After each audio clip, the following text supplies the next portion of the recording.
सभी एएनएम के कैंडिडेट के पता है कि मैं कंटिन्यू सुबह 7:30 में वीडियो आप लोग के करता हूँ, ठीक है।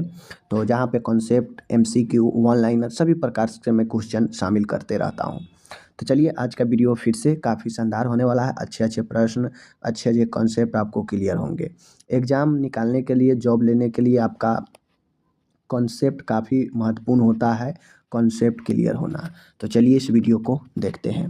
कम्युनिटी डायग्नोसिस का मुख्य उद्देश्य क्या है? माय डियर, क्वेश्चन पूछ रहा है कि कम्युनिटी डायग्नोसिस का मुख्य उद्देश्य क्या होता है। तो कम्युनिटी डायग्नोसिस का मुख्य उद्देश्य होता है कि समुदाय का निदान। तो समुदाय का निदान का मतलब होता है कि समुदाय के स्वास्थ्य समस्याओं और प्राथमिकताओं को पता लगाना, पहचान करना। हम किसी भी डायग्नोसिस से हम समस्याओं को पता ही लगाते हैं, ठीक है। जैसे बीमारी का डायग्नोसिस होता है, मतलब बीमारी के टेस्ट करते हैं, टेस्ट से पता चलता है कि कौन सी समस्या है, ठीक है। तो डायग्नोसिस, कम्युनिटी डायग्नोसिस मतलब समुदाय के बारे में, समस्याओं के बारे में पता करना, पहचान करना, ठीक है। नेक्स्ट क्वेश्चन है दूसरा नंबर कि हेल्थ प्लानिंग में ऑब्जेक्टिव किसे कहते हैं। तो हेल्थ प्लानिंग जब होता है, स्वास्थ्य का योजना जब बनता है, तो उस योजना में ऑब्जेक्टिव्स, उद्देश्य, ऑब्जेक्टिव जो होता है उसका ऑब्जेक्टिव्स किसे कहते हैं। तो ऑब्जेक्टिव होता है मापने योग्य और समयबद्ध लक्ष्य। तो ऑब्जेक्टिव होता है जो उद्देश्य होता है जिसे आप प्राप्त करना चाहते हैं, उसी को हम लोग जो है बोलते हैं हेल्थ प्लानिंग में ऑब्जेक्टिव्स का मतलब होता है लक्ष्य, ठीक है, याद रखिएगा। आगे है नेक्स्ट क्वेश्चन है मैटरनल मोर्टालिटी रेशियो में रेशियो किसे कहते हैं। तो मातृत्व मृत्यु दर में, ठीक है ना, अनुपात में रेशियो किसे कहते हैं। तो प्रति 1 लाख पर जीवित जन्म, ठीक है ना, प्रति 1 लाख पर जीवित जन्म, यानी प्रति 1 लाख में कितने जीवित जन्म हो रहा है, इसी को हम लोग क्या बोलते हैं, एमएमआर, मैटरनल मोर्टालिटी रेशियो जो है बोलते हैं, ठीक है, रेशियो।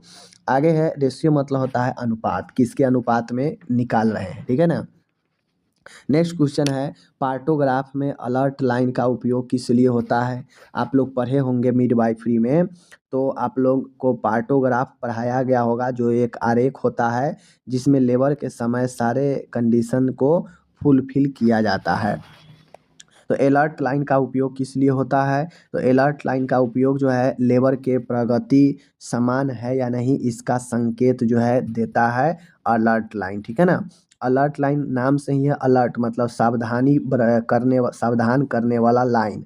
तो लेबर प्रगति जो चल रहा होता है, लेबर वह जो है प्रगति पर है या नहीं है, इसका संकेत जो है अलर्ट लाइन देता है, ठीक है। नेक्स्ट क्वेश्चन है पांचवा, अपगार स्कोर में कौन सा पैरामीटर शामिल नहीं है। 4 ऑप्शन है, कौन सा शामिल नहीं है। तो जिसको अगर अपगार का फुल फॉर्म पता होगा वो बता देगा इस क्वेश्चन को आराम से। एपीरियंस, कलर का, स्किन का कलर दिखता है, ये है। ग्रीमेस, जिसे हम लोग क्या बोलते हैं, आप लोग को पता है, ये भी है। रिफ्लेक्स भी है, प्रतिवर्त भी है, लेकिन सकिंग नहीं है, ठीक है। सकिंग यह कोई अपगार का नहीं है, ठीक है, याद रखिएगा। आगे बढ़ता हूँ।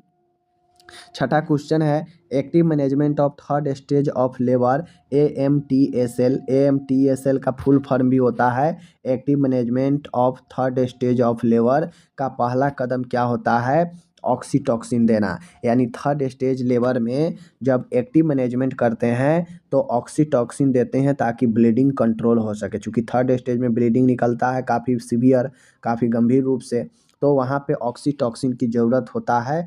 जब हम थर्ड स्टेज के मैनेजमेंट में जाते हैं तब यह ऑक्सीटॉक्सिन अगर लेबर के बाद दे रहे हैं तो खासकर यह ब्लीडिंग को कंट्रोल करता है। अगर आप लेबर से पहले दे रहे हैं तो वह लेबर को प्रेरित करेगा, कॉन्ट्रैक्शन को बढ़ाएगा, ठीक है, याद रखिए। इसीलिए कहा जाता है कि ये जो ऑक्सीटॉक्सिन है इसका काम कॉन्ट्रैक्शन बढ़ाना भी होता है, ब्लीडिंग को भी कंट्रोल करना होता है। तो इन सब चीज़ों को ध्यान में रखना है, ठीक है। जब मैं आगे बढ़ता हूँ तो आगे क्वेश्चन यहाँ पे है 7वां नंबर कि प्री एक्लेम्पसिया की मुख्य पैथोफिजियोलॉजी क्या होता है। यानी जो प्री एक्लेम्पसिया होता है इसका मुख्य पैथोफिजियोलॉजी क्या है। तो प्री एक्लेम्पसिया का मुख्य पैथोफिजियोलॉजी होता है प्लेसेंटल इस्कीमिया। प्लेसेंटा को ब्लड नहीं पहुंच पाना इसका मुख्य जो है पैथोफिजियोलॉजी होता है, इसको ध्यान में रखना है। नेक्स्ट क्वेश्चन है 8वां नियोनेंटल सेप्सिस का प्रारंभिक लक्षण क्या है? तो बच्चा जो नवजात बच्चा होता है, अगर उससे सिप्सिस हो गया, संक्रमण हो गया, तो प्रारंभिक लक्षण ये होता है कि हाइपोथर्मिया कहा जाए तो तापमान की कमी होना, यह जो है नियोनेंटल सेप्सिस में दिखता है। आगे 9वां क्वेश्चन है, ओसीपी में ओरल कंट्रासेप्टिव पिल में एस्ट्रोजन का मुख्य दुष्प्रभाव क्या है? मान गए आप ओरल किसी को कंट्रासेप्टिव पिल दे रहे हैं, तो उसमें एस्ट्रोजन का मुख्य साइड इफेक्ट क्या होगा? तो मुख्य साइड इफेक्ट थ्रोम्बो एम्बोलिज्म होता है, ठीक है। थ्रोम्बस का जम जाना रक्त वाहिनियों में, यही जो है इसका मुख्य दुष्प्रभाव होता है, ठीक है ना। नेक्स्ट 10वां क्वेश्चन है माय डियर कि माल प्रेजेंटेशन का सर्वोत्तम निदान क्या है? माल प्रेजेंटेशन का मतलब होता है कुप्रस्तुति, ठीक है ना, बच्चा का गलत पोजीशन में होना, यही माल प्रेजेंटेशन होता है। इसका सर्वोत्तम निदान ये है एब्डोमिनल पाल्पेशन यानी लियोपोड, ठीक है ना, इसका सर्वोत्तम डायग्नोसिस है एब्डोमिनल पाल्पेशन, ठीक है, याद रखिए इसको। नेक्स्ट क्वेश्चन है यहाँ पे 11 नंबर है, एएनसी में ट्रिपल टेस्ट किसकी जो है स्क्रीनिंग करता है? यहाँ पे स्क्रीनिंग होगा तो एएनसी में, जिसे हम लोग एंटीनेंटल केयर बोलते हैं, इसमें ट्रिपल टेस्ट का मतलब होता है neural tube defect plus down syndrome के पता लगाने के लिए ट्रिपल टेस्ट होता है कि बच्चा कहीं कोई नर्व न्यूरोटिक बीमारी से तो ग्रसित नहीं है, तंत्रिकीय विकार से, या बच्चा डाउन सिंड्रोम से तो पीड़ित नहीं है, इसलिए ये ट्रिपल टेस्ट की स्क्रीनिंग की जाती है। ओके, आगे क्वेश्चन है, यूटेराइन एटोनी किस स्टेज की जटिलता है? तो मैं आपको कई बार बता चुका हूँ। सबसे पहले पीपीएच होने का जो कारण है वो यूटेराइन एटोनी यूट्रस ही होता है, यूट्रस का कमज़ोर हो जाना, ठीक है, मांसपेशी का कमज़ोर हो जाना। लेकिन ये होता कब है? तो जब प्लेसेंटा बाहर निकल जाता है, तो जो यूट्रस होता है ना, यूट्रस का दीवार जो खुरच गया है प्लेसेंटा निकलने से, यह दबाव नहीं डाल पाता है अपना, यूट्रस उस खर्चे हुए जगह पर दबाव नहीं डाल पाता है, जिसे ब्लीडिंग कंटिन्यू होते रहता है। तो ये यूटेराइन एटोनी यूट्रस कारण होता है और ये 3rd स्टेज में होता है आपका, ठीक है, याद रखिएगा। 13 नंबर का क्वेश्चन है, हर्ड इम्यूनिटी किस रोग में सबसे प्रभावी होता है? हर्ड इम्यूनिटी किस रोग में सबसे इफ़ेक्टिव होता है? तो यह मीजल्स होता है, मीजल्स में हर्ड इम्यूनिटी सबसे इफ़ेक्टिव होता है, ध्यान रखना है। नेक्स्ट क्वेश्चन है 14 नंबर, कोल्ड चेन का सबसे संवेदनशील घटक कौन सा है? देखिए, कोल्ड चेन का सबसे संवेदनशील घटक ओपी भी होता है, ओरल पोलियो वैक्सीन, यह सबसे हीट सेंसेटिव होता है, यानी जो ओपी भी होता है सबसे ज़्यादा हीट सेंसेटिव यही होता है, इसको ध्यान में रखिएगा, यानी यह गर्म के प्रति बहुत ज़्यादा संवेदनशील होता है। नेक्स्ट क्वेश्चन है 15 नंबर, डेमोग्राफी में डिपेंडेंसी रेशियो क्या दर्शाता है? तो जनसंख्या में डेमोग्राफी में डिपेंडेंसी रेट जो होता है, यह उत्पादक और अप्रत्यक्ष जनसंख्या का अनुपात दर्शाता है, यानी डिपेंडेंसी रेशियो दर्शाता है कि उत्पादक यानी प्रोडक्शन और प्रोड्यूसर और अप्रत्यक्ष जनसंख्या का अनुपात, यही डिपेंडेंसी रेशियो बताता है, ठीक है। आगे क्वेश्चन है 16 नंबर, जो मैं क्वेश्चन आपको बताता हूँ, अगर वीडियो को 2 बार, ज़्यादा नहीं, ध्यान से 2 बार देखते हैं तो बहुत सारे नए क्वेश्चन आपको सीखने को देखने को मिलेगा, जो एग्ज़ाम बेस्ड है, जो आपके सिलेबस के अकॉर्डिंग है। Okay, low birth weight baby की WHO की परिभाषा है 1.2 kg से अगर कम होता है तो यह लो बर्थ वेट बेबी के अंदर आ जाता है, ठीक है। नेक्स्ट क्वेश्चन है कि फीटल हार्ट साउंड कब पहली बार डॉपलर से सुनाई देता है? तो FSH साउंड जो है पहली बार 10 से 12 सप्ताह में डॉपलर से सुनाई देती है, इसको आपको ध्यान करके रखना पड़ेगा। नेक्स्ट क्वेश्चन है 18 नंबर, ऑक्सीटॉसिन का अधिक उपयोग किस जटिलता का कारण बनता है? मान गया किसी महिला को बहुत ज़्यादा बच्चा डिलीवरी करवाना हो, उसमें बहुत ज़्यादा ऑक्सीटॉसिन दे दिए, या डिलीवरी के बाद अगर ब्लीडिंग को रोकना है, उसमें अगर ज़्यादा ऑक्सीटॉसिन दे दिए, तो यह कारण बनता है यूटेराइन हाइपर स्टिमुलेशन का, ठीक है।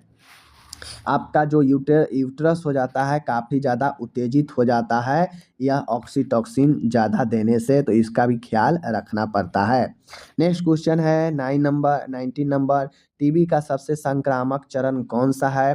तो टीबी का सबसे संक्रामक चरण ओपन कैविटी लेशन होता है, ठीक है ना, ओपन कैविटी लेशन होता है। जो टीबी का सबसे संक्रामक, अगर आप लोग पढ़े हैं डिजीज का फेज के साइकिल के बारे में पढ़े हैं, तो कौन सा डिजीज किस साइकिल में कैसे होता है आप पढ़ेंगे तो वहीं से रिलेटेड एक क्वेश्चन है। आगे मैं बढ़ता हूँ, 20 नंबर का है कि प्यूरिपेरल सेप्सिस, यानी आप समझ रहे हैं ना, प्यूरिपेरल सेप्सिस का सबसे पहला संकेत होता है फॉल स्मेलिंग लोकिया, यानी बदबूदार लोकिया निकलना, यह प्यूरिपेरल सेप्सिस में होता है। यानी सूतिका स्राव जो होता है लोकिया, यह सूतिका अवस्था में संक्रमण में लोकिया जो है काफ़ी गड़बड़ बदबू के साथ निकलता है, तो इसको समझ के रखिए आप लोग। 21 क्वेश्चन है, आईयूडी इंसर्शन के बाद सबसे गंभीर जटिलता क्या है? तो आईयूडी इंसर्शन के बाद सबसे गंभीर जटिलता क्या है? तो आईयूडी इंट्रायूटेरिन डिवाइस लगता है, उसके बाद सबसे गंभीर जटिलता है कि यूटेराइन गर्भाशय परफोरेशन, यानी जो गर्भाशय है उसके में समस्या आ सकता है, उससे ब्लीडिंग हो सकता है, ठीक है, तो यह डिसलोकेशन हो सकता है, यह चीज़ें हो सकता है, ठीक है। चलिए आगे बढ़ते हैं। आगे क्वेश्चन है 22, कहता है लेशमेनिया किस वेक्टर से फैलता है? तो जो लेशमेनिया होता है यह सैंड फ्लाई से फैलता है, याद रखिएगा लेशमेनिया, ठीक है। नेक्स्ट 23 क्वेश्चन है यहाँ पे, आशा में परफॉर्मेंस बेस्ड इनिशिएटिव किस कार्यक्रम से संबंधित है? तो आशा में परफॉर्मेंस के हिसाब से इंसेंटिव मिलता है आशा कार्यकर्ता को, कि जो जितना परफॉर्मेंस करे डिलीवरी में, ठीक है, लोगों को लाए स्वास्थ्य केंद्र तक, उसको उतना ज़्यादा इनकम इंसेंटिव मिलता है। यह JSY जननी सुरक्षा योजना में होता है, जहाँ पे आशा को पर डिलीवरी रुपए मिलते हैं, ठीक है।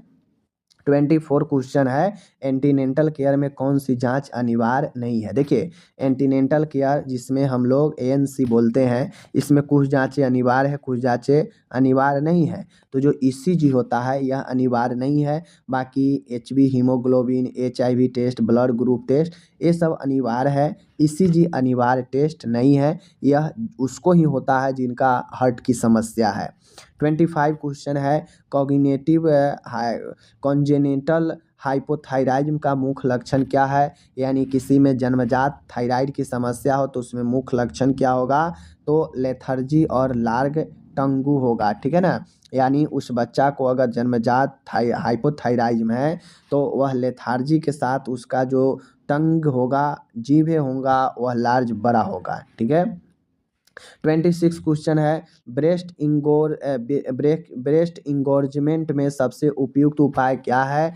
तो ब्रेस्ट इंगोर्जमेंट में सबसे उपयुक्त उपाय है फ्रीक्वेंट ब्रेस्ट फीडिंग, ठीक है ना। क्या चीज़ है? फ्रीक्वेंट ब्रेस्ट फीडिंग, यानी ब्रेस्ट इंगोर्जमेंट में ये चीज़ होता है कि आप ब्रेस्ट फीडिंग की जो फ्रीक्वेंसी है वो बढ़ा दें, जल्दी जल्दी और ज़्यादा से ज़्यादा ब्रेस्ट फीडिंग कराएं, तो ब्रेस्ट इंगोर्जमेंट जो है आपका वह सबसे उपयुक्त उपाय होता है कि ज़्यादा से ज़्यादा ब्रेस्ट फीडिंग करवाएं। 27 क्वेश्चन है, मिकोनियम स्टेन्ड लिक्वर में पहला कदम क्या है? तो मिकोनियम स्टेनेड लिक्वर में पहला कदम है, अगर जो मतलब कहा जाए मिकोनियम स्टेनेड लिक्वर, यानी जो लिक्वर होता है जो एमनियोटिक फ्लूइड है उसमें मिकोनियम हो, तो इसके लिए पहला कदम क्या होता है? Access breathing after birth. अगर एमनियोटिक फ्लूइड में मिकोनियम अगर मिला हुआ निकले जन्म के बाद बच्चा के, तो सबसे पहले ब्रीदिंग एक्सेस करेंगे कि बच्चा श्वसन कर रहा है कि नहीं कर रहा है, ठीक है। 28 क्वेश्चन है, नियोनेंटल रिससिटेशन का गोल्डन मिनट क्या है? तो नियोनेंटल रिससिटेशन का गोल्डन मिनट ये है 60 सेकेंड, ठीक है ना। गोल्डन मिनट का मतलब है 1 मिनट। बच्चे को पुनर्जीवन के लिए जन्म के तुरंत बाद 1 मिनट काफ़ी महत्वपूर्ण होता है, जहाँ पे हम लोग अपगार भी क्या करते हैं? अपगार से असेसमेंट करते हैं, तो इस चीज़ों को ध्यान में रखना है, ठीक है। आगे बढ़ते हैं। 29 क्वेश्चन है, डिप्थीरिया किस प्रकार का टॉक्सिन बनाता है? तो डिप्थीरिया एक्सोटॉक्सिन बनाता है, ठीक है। एग्जाम में पूछता है कि डिप्थीरिया किस प्रकार का टॉक्सिन बनाता है, तो यह एक्सोटॉक्सिन बनाता है, इसको ध्यान में रखना है। 30 क्वेश्चन है माय डियर, पॉपुलेशन एक्सपल्जन का मुख्य कारण क्या है? जनसंख्या विस्फोट का मुख्य कारण है फर्टिलिटी रेट बढ़ना, यानी जो कहा जाए कि जो बच्चे पैदा करने की क्षमता होती है वह क्षमता फर्टिलिटी बढ़ना। ठीक है ना, इस चीज़ को ध्यान में रखिएगा। नेक्स्ट क्वेश्चन है 31 number. Ice lined refrigerator ILR, ice I for ice, L for lined, R for refrigerator का सबसे ठंडा क्षेत्र क्या है? ऊपर वाला। Ice lined refrigerator, ice lined refrigerator में जो होता है सबसे ठंडा क्षेत्र वह ऊपर वाला होता है। यह वैक्सीन वगैरह रखने में रेफ्रिजरेटर का इस्तेमाल होता है, आप लोग को पता है। ठीक है। 32 है, प्लेसेंटर सर्कुलेशन कब पूर्ण विकसित होता है? तो जो प्लेसेंटा होता है, गर्भ से अटैच जो प्लेसेंटा होता है, यह इसका प्लेसेंटल में सर्कुलेशन कब जो है कंप्लीट विकसित होता है? तो यह 16 सप्ताह में होता है। कब होता है? 16 सप्ताह में। इसको ध्यान करके रखना है। 33 क्वेश्चन है, मैटरनल एनीमिया का फीटल प्रभाव क्या है? तो माँ में अगर अरक्तता हो, एनीमिया हो, तो फीटल पर क्या प्रभाव पड़ेगा? भ्रूण पर। तो इंट्रायूटेरिन ग्रोथ रेसिस्टेशन, अगर गर्भावस्था में महिला को अगर ब्लड की कमी हो जाए, एनीमिया हो जाए, तो उसके बच्चे में ग्रोथ रुक जाती हैं। ठीक है, ग्रोथ वृद्धि रुक जाती हैं। नेक्स्ट क्वेश्चन 34 है, हाइपरमेसिस ग्रेविडेरम में कौन सा इलेक्ट्रोलाइट घटता है? हाइपरमेसिस ग्रेविडेरम का मतलब होता है कि गर्भ के समय महिला से काफ़ी ज़्यादा जो है आपका वोमिटिंग होना, जब वोमिटिंग होता है तो पानी निकलता है, और इस कंडीशन में क्या होता है? पोटेशियम की काफ़ी ज़्यादा कमी हो जाती है। ओके। नेक्स्ट 35 क्वेश्चन है, लेबर एनाल्जेसिया का सेफेस्ट विकल्प क्या है? तो लेबर में हम एनाल्जेसिक देते हैं प्रसव में, तो प्रसव के समय जो दर्द की दवाइयाँ देते हैं उसमें सबसे सुरक्षित विकल्प कौन होता है? नाइट्रस ऑक्साइड होता है। क्या होता है? नाइट्रस ऑक्साइड होता है। 36 क्वेश्चन है, ब्रेस्ट मिल्क में कौन सा कंपोनेंट अधिक होता है? तो ब्रेस्ट मिल्क में लाइपेज एंजाइम सबसे अधिक होता है। क्या होता है? लाइपेज एंजाइम सबसे अधिक होता है, यह ध्यान में रखिए। नेक्स्ट क्वेश्चन 37 है, कंगारू मदर केयर में तापमान कैसे जो है देता है? तो skin to skin thermal regulation से। कंगारू मदर केयर में माँ अपने बच्चे को छाती से डायरेक्ट जो है लगा के रखती है, स्किन टू स्किन, जिससे तापमान का नियमन होता है, रेगुलेट होता है। ठीक है। आगे 38 क्वेश्चन है, नियोनेंटल हाइपोग्लाइसेमिया का कॉमन कारण क्या है? तो नियोनेंटल हाइपोग्लाइसेमिया यानी नवजात में अगर हाइपोग्लाइसेमिया है, ग्लूकोज की कमी है, तो उसका कॉमन कारण प्री मैच्योरिटी होता है, समय से पहले जन्म लेना। यह हाइपोग्लाइसेमिया का रीजन हो सकता है। 39 है, सेकेंड लास्ट जो है क्वेश्चन है, एपिडेमियोलॉजी का होस्ट फैक्टर कौन सा है? तो एपिडेमियोलॉजी का होस्ट फैक्टर जो होता है वह आपका जो है इम्यूनिटी होता है। ठीक है, होस्ट फैक्टर इम्यूनिटी होता है एपिडेमियोलॉजी में।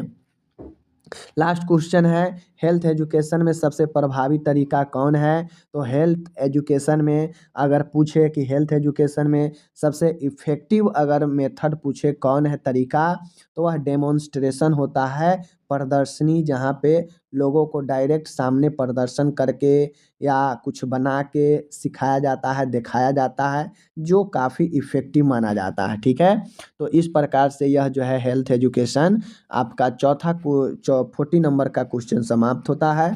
उम्मीद है आप लोग अच्छे से इसको ज़रूर करेंगे। ठीक है, धन्यवाद।